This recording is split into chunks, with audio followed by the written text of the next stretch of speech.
जो गुजरात का मुख्यमंत्री है उसका हवाई जहाज 200 करोड़ में आता है, और इन गरीब मजदूरों के लिए तुम्हारे पास किराए का इंतजाम नहीं है।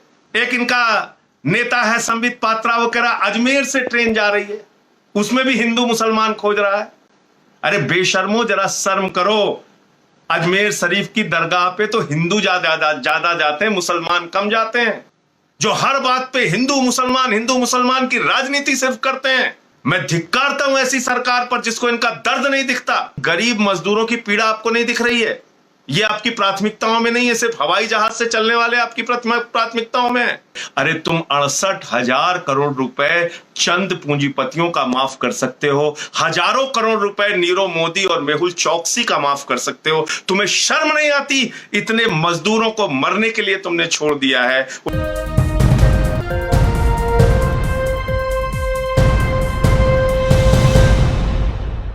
जय हिंद साथियों, पूरे देश से इस वक्त प्रवासी मजदूरों की पीड़ा, उनके साथ हो रही दुर्घटनाएं सामने आ रही हैं और ऐसे हृदय विदारक दृश्य पूरे देश से आ रहे हैं जिसको देख के आपका दिल दहल जाएगा। आपको ये सोचने के लिए मजबूर होना पड़ेगा कि हमारी सरकार के अंदर इंसानियत नाम की कोई चीज है या समाप्त हो गई है। सरकार के अंदर संवेदनशीलता नाम की कोई चीज है या समाप्त हो गई है। सरकार के लिए प्राथमिकताओं में गरीब मजदूर है या नहीं है। सरकार के लिए प्राथमिकताओं में वो माताएं बहनें जो नंगे पांव सड़कों पर चल रही हैं वो है या नहीं। वो मासूम बच्चे जो अटैची के ऊपर सोते हुए जा रहे हैं और उनकी माँ उनको चेन से अटैची खींचते हुए ले जा रही है, वो उनकी प्राथमिकताओं में उनका दर्द, उनकी पीड़ा, उनकी तकलीफ है कि नहीं। औरैया में जिन 24 लोगों की सड़क दुर्घटना में जान चली गई, उनके लिए जवाबदेह कौन है। सागर में कल जिन 5 मजदूरों की जान चली गई, उनके लिए जवाबदेह कौन है। मुजफ्फरनगर में 6 मजदूरों की जो जान चली गई, उनके लिए जवाबदेह कौन है। रेल की पटरियों पे 16 लोग जो मजदूर थे बेचारे, जो एक कटोरा चटनी और 150 रोटियां लेके अपने घर के लिए निकले थे, उनकी जान चली गई। वो मजदूर रेल के नीचे दब के मर गए, उनके लिए जवाबदेह कौन है। उनकी जवाबदेही किसकी है। उनकी तकलीफ कौन सुनेगा, उनकी पीड़ा कौन सुनेगा। कौन है जो उनके इस दर्द को खत्म करेगा। मुझे लगता है कि सरकार पूरी तरीके से संवेदनहीन है, उनकी समस्याओं के प्रति पूरी तरह से उदासीन है। उसको जनता की प्रॉब्लम की, जनता की समस्याओं की कोई चिंता नहीं है। मैं बहुत ही संवेदनशीलता के साथ कुछ मुद्दे आज आपके सामने उठाना चाहता हूं। मैं बहुत तकलीफ के साथ कुछ मुद्दे आपके सामने आज उठाना चाहता हूं।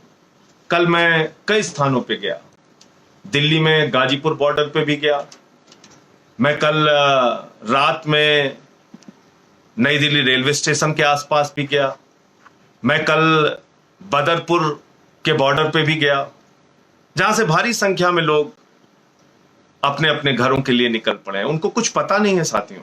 उनसे पूछे तो वो कहते हैं बस घर जाना है। मैं पूछता हूं कैसे, तो कोई जवाब नहीं। पैदल चले जाएंगे जी, रास्ते में क्या होगा, गाड़ी मिलेगी नहीं मिलेगी, कोई साधन मिलेगा नहीं मिलेगा, बस एक धुन है घर जाने की, एक बेबसी, एक बेचैनी। इस संकट की घड़ी में उनको अपने घर जाना है। और सरकार की अगर हम बात करें तो वो विदेशों से हवाई जहाज से लोगों को बुला सकते हैं। कह रहे वंदे भारत मिशन हम चलाएंगे। विदेशों से भारत लाने के लिए लोगों को आप लाइए, आप विदेशों से भारत लाइए लोगों को। जो भारतीय फंसे हैं, अच्छी बात है, हम उसकी सराहना करते हैं। आपने कोटा से छात्रों को उनके गृह राज्यों में पहुंचाया, हम उसकी सराहना करते हैं। तो क्या इन गरीब मजदूरों की पीड़ा आपको नहीं दिख रही है? ये आपकी प्राथमिकताओं में नहीं है, सिर्फ हवाई जहाज से चलने वाले आपकी प्राथमिकताओं में है। ये गरीब मजदूर जो अपने घर जाना चाहते हैं, उनको क्या चाहिए आपसे? मात्र ट्रेन की सुविधा, मात्र ट्रेन की सुविधा, और वो भी कितने दिन की? अगर मान लीजिए कि घर जाने वालों की संख्या 4 करोड़ भी अधिकतम है, पूरे देश से 4 करोड़ मजदूर मान लीजिए अपने घर जाना चाहते हैं, तो रेलवे की क्षमता प्रतिदिन 2 करोड़ 30 लाख यानी 2 करोड़ से भी ज्यादा यात्रियों को प्रतिदिन यात्रा कराने की क्षमता है। एक स्थान से दूसरे स्थान पर ले जाने की क्षमता है। यानी 2 दिन के अंदर रेलवे अगर चाहे रास्ते में जाने का जो समय लगता है वो अलग, लेकिन 2 दिन के अंदर इन मजदूरों की पीड़ा का समाधान केंद्र सरकार और भाजपा सरकार कर सकती है।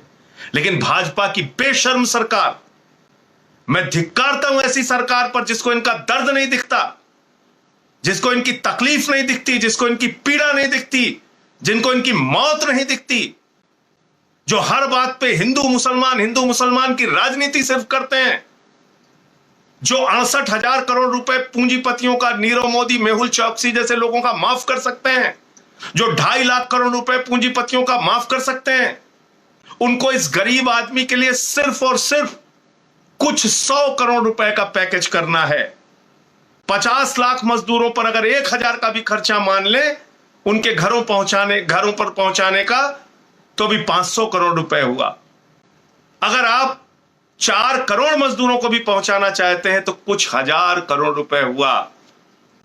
2-3 हजार 500 करोड़ रुपए हुआ। 50 लाख मजदूरों पे अगर 1,000 आप खर्च करते हैं, 1 करोड़ मजदूरों के लिए 1,000 करोड़ रुपए, 4 करोड़ मजदूरों के लिए 4,000 करोड़ रुपए। अरे तुम 68,000 करोड़ रुपए चंद पूंजीपतियों का माफ कर सकते हो, हजारों करोड़ रुपए नीरव मोदी और मेहुल चौकसी का माफ कर सकते हो। तुम्हें शर्म नहीं आती? इतने मजदूरों को मरने के लिए तुमने छोड़ दिया है, उनके भाग्य भरोसे उनको छोड़ दिया है। उनके लिए 2-4 हजार करोड़ का भी पैकेज तुम्हारे पास नहीं है। 200 करोड़ रुपए में तो रूपानी का जहाज आ जाता है। जो गुजरात का मुख्यमंत्री है उसका हवाई जहाज 200 करोड़ में आता है। और इन गरीब मजदूरों के लिए तुम्हारे पास किराए का इंतजाम नहीं है। कहते हो 85% हम देंगे, 15% राज्य देगा।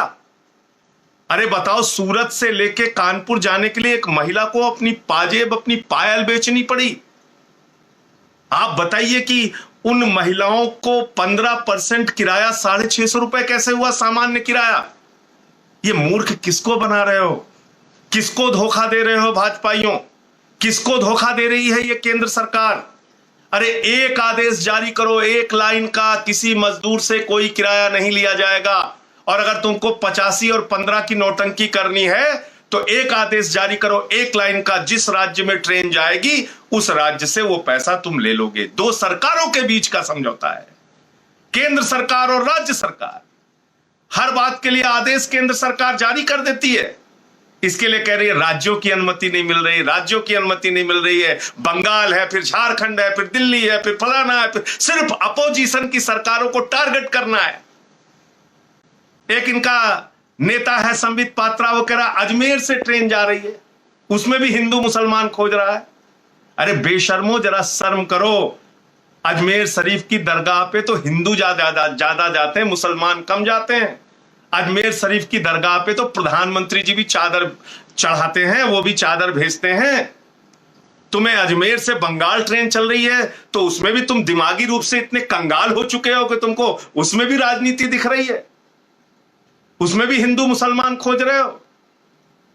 तो आज की तारीख में जो सबसे बड़ी जरूरत है 1 लाइन के आदेश की, कि रेलवे जिस राज्य में ट्रेन भेजेगा वहां की राज्य से वो 15% किराया लेगा। 85% तुम कह रहे हो तुमने फ्री किया है।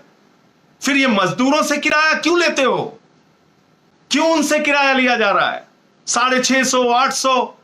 गुजरात के सूरत में मैंने देखा, एक भाजपा नेता ने 1,16,000 रुपए इकट्ठा कर लिया मजदूरों से झारखंड के। जब वो पैसा मांगने गए तो न टिकट दिया न पैसा दिया, बुरी तरीके से उनको मारा पीटा, लहूलुहान कर दिया।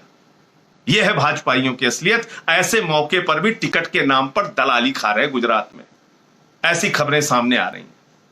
तो मैं इसलिए कहना चाहता हूं कि आज सबको आवाज उठाने की जरूरत है अपने अपने स्तर पे। आपके पास सोशल मीडिया की ताकत है, मेन स्ट्रीम मीडिया को छोड़ दीजिए, वो कभी नहीं दिखाएगा आपकी असलियत को। उनको सिर्फ हिंदू मुसलमान करना है, उनकी बात को छोड़ दीजिए। आप अपनी ताकत इकट्ठा कीजिए, सोशल मीडिया की ताकत, व्हाट्सएप की ताकत, फेसबुक की ताकत, ट्विटर की ताकत, और सरकार के ऊपर दबाव बनाइए। आवाज उठाइए कि मजदूरों का इंतजाम क्यों नहीं कर रहे हो? मजदूरों के लिए तुम्हारे पास पैसे क्यों नहीं है? मजदूरों को घर क्यों नहीं भेज रहे हो?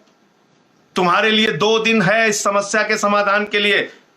रेल मंत्री कहते हैं हम 100 श्रमिक ट्रेन चला रहे हैं। अरे 100 श्रमिक ट्रेन में तो कुल 1,20,000 मजदूर डेली जाएंगे।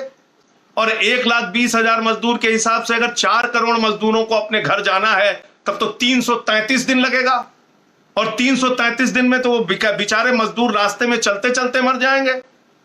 इसलिए सबको मिलकर एक स्वर में आवाज लगाकर दबाव बनाना है सरकार के ऊपर कि रेल चालू करो, ट्रेन चालू करो, और राज्यों में जो भी मजदूर चलते हुए मिल रहे हैं उनको उनके घर पहुंचाओ, चाहे बसों के साधन से चाहे ट्रेन के साधन से, और उनसे एक भी पैसे का किराया मत लो। उनके खाने का इंतजाम करो, उनके पानी का इंतजाम करो। और मैं भी हाथ जोड़कर अपने साथियों से अपील करना चाहता हूं, प्रार्थना करना चाहता हूं। कल हम लोग गए थे, भाई दिलीप पांडे जी और हम लोग, हमारे साथी सब लोग गए थे। हम गाजीपुर के बॉर्डर पे भी गए, बदरपुर के भी बॉर्डर पे गए। बहुत सारे ऐसे रास्ते में चलते हुए लोग मिले जिनके पास चप्पल नहीं है, जिनके पास खाने का इंतजाम नहीं है, जिनके पास पानी का इंतजाम नहीं है। जितने भी राज्यों से चलते हुए लोग मिले, मैं आम आदमी पार्टी के कार्यकर्ताओं से निवेदन करना चाहता हूं, खासतौर से उत्तर प्रदेश और बिहार में जो चलते हुए लोग मिले, उनके लिए भोजन का इंतजाम कीजिए, उनके लिए पानी का इंतजाम कीजिए, उनकी सेवा में अपना समय लगाइए और जितनी हो सके उनकी मदद कीजिए। हम भी यहाँ पर सामान इकट्ठा कर रहे हैं और बहुत सारे साथियों ने सहयोग भी किया है। कोई उनको खाने के लिए बिस्किट का इंतजाम कर रहा है, कोई ब्रेड का इंतजाम कर रहा है, कोई केले का इंतजाम कर रहा है, कोई पानी का इंतजाम कर रहा है, कोई भोजन पैकेट का इंतजाम कर रहा है। तो हम लोग यहाँ पर लोगों से सहयोग ले रहे हैं और भी आपसे अपील है, इसमें सहयोग कीजिए, मदद कीजिए। एक भी आदमी भूखा ना रहने पाए। और ये क्रूर सत्ता, ये क्रूर व्यवस्था, ये भाजपा की सरकार जिसको हिंदू मुसलमान करने से फुर्सत नहीं है, उसको इस गरीब के दर्द से कोई लेना देना नहीं है। साथियों, आप आवाज उठाइए। एक एक घटना जो लोग ये हिंदू मुसलमान करते हैं उनको ये दिखा के मैं कल रात सो नहीं पाया साथियों, बहुत पीड़ा हुई इस तस्वीर को देखिए।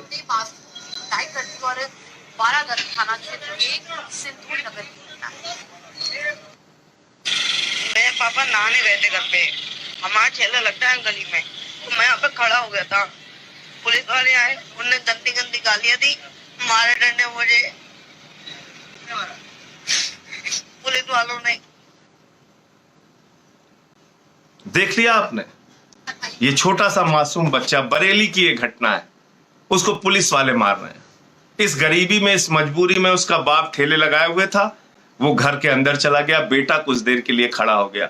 और हिंदू मुसलमान करने वाले भाजपाइयों, ये कोई मुसलमान नहीं है, ये गुप्ता परिवार का बच्चा है, गरीबी के कारण ठेला लगाया हुआ था और वो जाके वहां खड़ा हो गया, उसको पूरी तरीके से पुलिस वालों ने पीटा। ये हो रहा है योगी के राज में, ये कर रही योगी की पुलिस।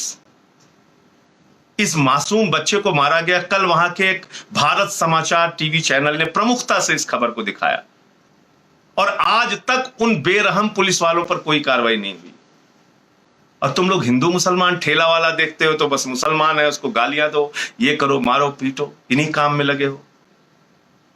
ये सब बंद करो, इस देश को बचाने के बारे में सोचो, गरीबों के तकलीफ को, उनके दर्द को दूर करने के बारे में सोचो। मैं फिर से एक बार अपील करूंगा, अपने सभी साथियों से निवेदन करूंगा, विनती करूंगा, जहां भी जो भी आपको पैदल चलता हुआ मिले, जो भी प्रवासी मजदूर भाई बहन माताएं बच्चे जो भी मिले, उनकी सेवा कीजिए, उनकी मदद कीजिए, उनको पानी का, भोजन का जो भी इंतजाम आपसे बन सकता है, आपकी ताकत क्षमता के अनुसार वो आप कीजिए। गाजियाबाद में कल हमारे साथियों ने, मैंने देखा मोहित अग्रवाल जी ने और उनकी टीम ने काफी लोगों की मदद की। मैं उन सभी साथियों का हृदय से आभार और धन्यवाद व्यक्त करता हूं। और मैं फिर से निवेदन करूंगा, आवाज उठाइए मजदूरों के हक में। इंकलाब जिंदाबाद, आम आदमी जिंदाबाद।